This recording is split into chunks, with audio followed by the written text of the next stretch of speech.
Hey world, this is Raday here, author of the esteemed book, coming at you. Boom! That's Stand to Reason. Oh, that's Blacks in the Bible, right here. Yeah, that's all me. And we're going to get into chapter 17, which is Wonder Years. Hooray! Pretty much this addresses that 18-year gap in in Jesus's life. You know, if you know a thing or two about his life, then you know that pretty much from the ages of 12 to 30, the Bible doesn't say anything about him. I mean, it's just kind of just blank. It's nothing. It's kind of left up to whoever's imagination or interpretation, or just, you know, people just don't genuinely, people just don't really care about it, to be honest. But it's one of those things where this chapter is pretty much, it's speculation. I'll give you that. You know, I mean, pretty sure there's somebody out there where there's no empirical evidence that you're right. You're right. So um, I just want to preface that and get that out of the way. But there are a number of possibilities that it could have been, and I kind of want to just get into it. So with that, we're going to go into the first section, which is entitled "Close to Home." Pretty much, it kind of is like it says it is. Maybe those 18 years he spent, you know, at the house, pretty much, you know, helping out with things, carpenting. You know, everybody knows that, you know, he was the son of a carpenter or whatever. And we know that that's kind of the background that he came with. And you know, when we talk about being the son of the carpenter and all this other stuff, this might be more plausible because you know, when we read the Bible, Joseph, his father, he wasn't mentioned after, you know, when Jesus' ministry started. So it kind of would lead one to believe that, you know, maybe he died sometime in that time, and if he did die, well, then it's um, a lot of responsibility is placed on Jesus and the other men of the family, because he did have brothers and sisters, or brothers, yeah, at least. Um, but you know, with that, you know, some might say, well, you know, he spent the time at home, construction, carpentry or whatever, all that other good stuff. Um, but obviously, I don't think that that was really the case. Maybe for a little bit of time, but I don't think that that was his entirety. Because when we look in Matthew 12:46 through 50, it recalls a time when, you know, Jesus was speaking to a crowd, and his mother and his brothers came. They wanted to speak to him, but he basically denied him, saying that the disciples were his mother and his brothers. So, you know, there might have been some falling out. You know, maybe he started getting on some other stuff, and they just weren't, or whatever. So he's like, look, you know, the people that are with me now, you know, this is my mother and my brothers. This is my family. So, excuse me. And then others suggest that, you know, he was a shepherd. There's a lot of you know, shepherd analogies that he throws out there. Just kind of chew on. And some say he was a fisherman. And this might have a little bit of validity. There's a lot of fish references, but you know, if uh, you know a thing or two about astrology in the Bible or whatever, then you kind of know that maybe that has something to do with the age of Pisces or whatever. But this really isn't equipped to cover that right now. But another thing that might lead to him being a fisherman was the ease to which he was able to coax Simon, Andrew, James, and John to follow him, who were all fishermen. You know, so I mean, think about it. If he's working down at the docks and he's one of them bright brothers or whatever, you know, da da da da da, talking about life and everything like that, and you know, gain the trust of some people, it's a lot easier for him to come in and just be like, all right, look, you know me, you can trust me, let's go, let's go get this bread. Or that's probably what he wouldn't say, but you know, let's go do this thing. Um, let's see, and another one, you know, maybe he was a farmer or something like that. There's numerous references throughout the Bible of him talking about sowing and reaping and planting and harvesting and everything like that. And even then, going back to the cold construction thing, um, you know, he had it seemed like he had a good grasp also, like I said, on construction and carpentry or whatever, when we talk about Peter, who's supposed to be a firm foundation. So he kind of he understands these things. He understands a little bit about everything. But we'll kind of get into that a little bit later. But the next section I want to go into is family man. Pretty much, some say that Jesus was just this dude, came down, didn't have sex, didn't have kids, nothing, and that's just the way it is. But if we look at some of the apocryphal texts, then we know that that's not the case. I think there's some of those missing books of the Bible or whatever where they talk about Jesus's family. There's even a one in there where they talk about Mary Magdalene and him kissed, and some say, well, that was just allegorical. They were just, when they mean kiss, they mean talking or whatever. You know how people do. Um, but first of all, like, I just want to say, like, having a family, like, if Jesus had a family, it wouldn't take anything away from his godhood or what have you. Um, if nothing else, it would kind of enhance it.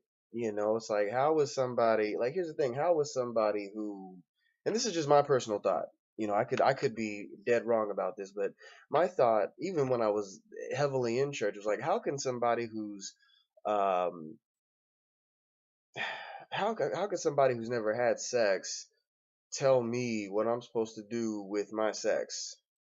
You know what I'm saying? Like, and I get it's one of those things where it's like, well, he was a virgin. He abstained from it all. Like, okay, that's good, right? I mean, you can do that, right? But once you get that first taste, like, then come talk to me. Like, once you've had the pussy, right? Like, how are you just gonna be like, well, I'm just, I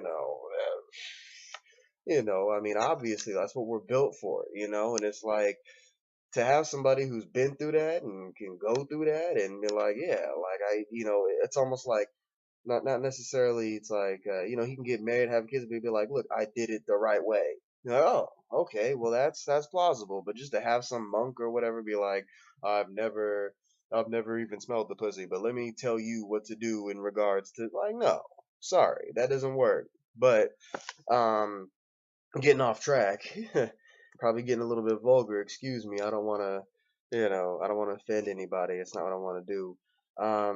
But kind of going on with this whole Mary Magdalene thing, his wife and everything. Um, you know, in the next, in the next section or whatever that I have here, they talk about somebody named Bar Jesus. And if you look in the Greek, um, the Greek's part of the Strong's Concordance, if we look up Bar, I'm just going to read this to you. Its meaning is son, grandson, or heir, a parent to the throne, beloved, etc. So we look at this guy. His name is Bar Jesus. I mean, pretty much. I don't have to spend too much time on this. Son of Jesus, or heir apparent of Jesus. Um, and it's kind of, when we go down, um, and like I said, there's some people who they kind of know how this Bible was written. They understand about the councils of Nicaea and Chalcedon and all these other things, and they understand how a lot of the Catholicism was put into place. And if you want to know a little bit more about this, a great place to go would be Dr. Ray Hagen's. I mean, he's right on YouTube. So I mean, just, you can go into the next tab or right after this and just click in Ray Hagen's or whatever, and councils, or I mean, you know what to do. I mean, you're a millennial most likely, so come on, you got this. Um,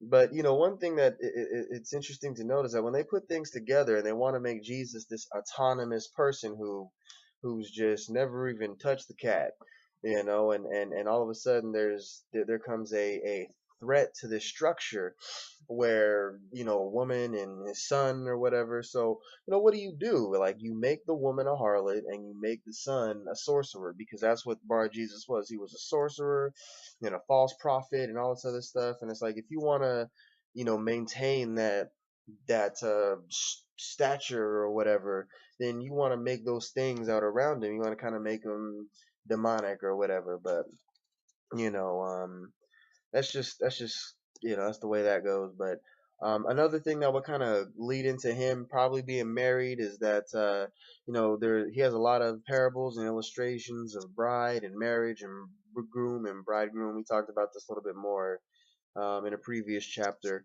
Um, but another thing that I thought was interesting is that uh, how kids responded to him. Right, we're talking about somebody who, in his day and age, when this was unheard of, he talked about drinking blood. Right, he talked about drinking blood and eating flesh. You know, he talked about taking whips into the temple. We're talking about somebody who was just a radical, but at the same time, kids love this dude. Why is that? I mean, he's probably the type of person that's really good with kids, and it's just, that might just something that might just come natural, or it's probably something that even with his natural ability that you got to kind of develop. You got to kind of know what a kid is and everything like that, and he says, those that you know I'm paraphrasing like a mug right here, but those that think like children, like these are the people that make it into heaven and everything like that. So like he's somebody who kind of understands this, probably somebody who's observed children and everything like that. But on to the next. Even then, right? I mean, parents trusted their kids with this dude. So I mean, that's a big thing right there too. And I have verses or whatever in here to go along with that. But and to go along with that, when he was in the book of Matthew, I believe, 40 days and he was in the desert and he was being tempted and tested and all this other kind of good stuff. The first thing that the devil tried to make him do was to turn stones into bread. And if we look at bread, obviously bread is symbolic of flesh. So what we're seeing right now is Jesus turning down pretty much carnal pleasures, I want to say. And sometimes, well, he turned down some food. Well, maybe he turned down some of that good womanly stuff too, like in a weird way. I know it's just like, well, what? I mean, but if bread means flesh and he's turning it down or whatever, it could be one of those things where look like he's starting his ministry, he's starting something new, and he can't focus on the things of the past, maybe his wife or whatever. He just it's one of those things where it's just kind of up in the air. It's really just food for thought. You can take it however you want to. Doesn't really matter. On to the next section, which is higher learning. Real quick, like he had to be smart. I mean, let's just be honest. I get that his appearance, he didn't look anything different, but as far as how he thought, um, he was different. He was smart. There's many different situations where they talk about him learning or reading, like 14 times in the gospel. He says it's written, so he can write. And here's the thing: in that day and age, like there was no public school system. Like if you can read or write, you have. It's almost like having that master's degree or whatever. Like you can get better jobs, you could do better stuff. So I don't think that he was necessarily being like going back to earlier. I don't think he was necessarily a shepherd or anything of the sort.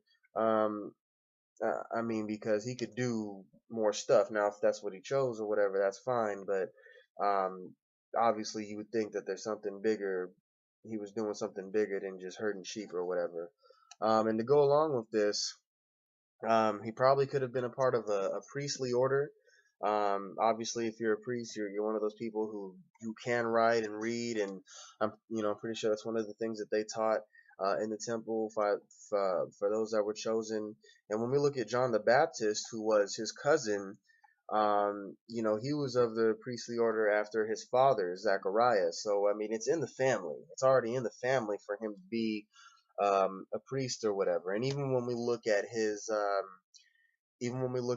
when he was born, the gifts that were given to him were gold, frankincense, and myrrh. And when we look at gold, gold is representative of royalty. Frankincense is what the priest burned, and myrrh was symbolic of the prophets. So we can kind of see those distinctions right there. Um, but I don't think that he was necessarily a part of the I don't think he's a part of the priesthood in Judah or Jerusalem or whatever. And I say this because he was very knowledgeable of the corruption. It's like when you know a lot of this, when you know a lot of the stuff that's going on, you really don't want to be a part of it, and he actively rebelled against a lot of it. Now I think he was familiar with it, but I don't think that he I don't think that he spent most of his time there. Um, so that kind of brings up the question, well, where did he go? And obviously, right, we're talking about Africa, talking about Egypt, we're talking about, what are we talking about? What are we talking about here? I'll bring that up for you. We're talking about blacks in the Bible. Talking about that beautiful continent right there. um, but obviously, I feel like he went to Egypt. I feel like he went to Egypt, and I feel like that's where he got most of his. I feel like that's where he got most of his learning from. Why is that? I'm gonna go into that a little bit more um, coming up. But even then, when we look at Melchizedek, he's supposed to be of the order of Melchizedek, and Melchizedek was the king of Salem, which grew to Jerusalem. And we look at the time, even when we look at Melchizedek, right? When we look at the time, there were no, the only school, the only, were the mystery schools, of Egypt of this time. So that's where he got, I mean, that's where he got his learning, his knowledge, his stuff from. I mean, it was the greatest place to go to. Like, why wouldn't you want to go there? Like, it's one of those things where, like, let's say you have the opportunity to go any university or whatever, and free. It's just you all pay for. Um, would you go to like Yale or would you go to like Sac State? Like, this is no offense to anybody that goes to Sac State, but if you got that full ride to Yale or Harvard or wherever, you probably wouldn't be going to Sac State. That's just kind of the way it is. So, um, and that's that. I have a little bit more on there in the book with that, but I don't want to just go over. I don't want to just read this thing to you. But the next section is bright young man, and pretty much the prophecy stating I've called my son out of Egypt. All that other good stuff. Pretty much, he went to Egypt as a kid to escape. It doesn't say how long he stayed there. All we know is that he went there, and when Herod died or whatever, like that's when he left. So we know he spent some time there. And it's one of those things where um we don't have any, for what it's worth, we don't have any real records of him learning how to read or write from anywhere else, but at the same time, when he surfaces again and he starts dialoguing and talking with the priests of the temple or whatever, all of a sudden he's just got this knowledge, right? And the only other time before that he even has, I'll say contact with this type of stuff is when he's in Egypt. And obviously I think I do a better of talking about this in the book, but I mean, it's one of those things where you can kind of just see the distinctions. But I don't want to spend too much time on that. I want to go to the next one, which is Jesus, the new Moses. And pretty much, just real quick, I'm gonna keep it so basic. Jesus is the new Moses, right? We look at the Bible, the book of Matthew, which is pretty much dedicated to showing us that there's a lot of similarities between Jesus and Moses, and the writer of the book did that to kind of show that, to show the Jews of the day that this new guy can be trusted. He's just like Moses or whatever. That's the way that this whole thing was set up. But we talk about Moses spent 40 years in the desert. Jesus spent 40 days in isolation. Moses led 12 tribes. Jesus left 12 apostles. Both of them escaped uh, genocide or whatever. They pretty much walked the same path, and numerous times throughout the Bible, they're this is they're put in the same light. So, and here's the thing: if Moses was learned in all the ways of the Egyptians, then Jesus was learned in all the ways of the Egyptians. If not, Moses knew some stuff, Jesus knew some stuff. Like that's the way that this thing was. That's where a lot of the parallels would be. And even then, to go along with the whole marriage thing or whatever, he probably was. I mean, Moses was married to an Ethiopian, so Jesus might have been getting his shag on too. So it's one of them things where like I said, at the end of the day, we don't really know. um Even then, there's, to be truthfully kind of honest with you, like there's little evidence that the Jesus of the Bible as we know him existed in the first place at all. So um it's just one of them things that I thought would just be interesting to put in here. Maybe we talk about the other 18 years of his life that aren't talked about. So and just do that in a biblical context and not necessarily have to bring in all these other sources or whatever. But it is what it is. At the end of the day, you can take it or leave it. But with that, we're going to go on to the next section, which is Jesus, the God of Egypt. And with that, I got to plug it. Blacks in the Bible, Stand to Reason. This is Raday, Leavy. See you with the next one. My lips are chapped. So I'm just going to start talking. Oh, no, you're probably not going to hear it. But whatever. Love you. Peace out.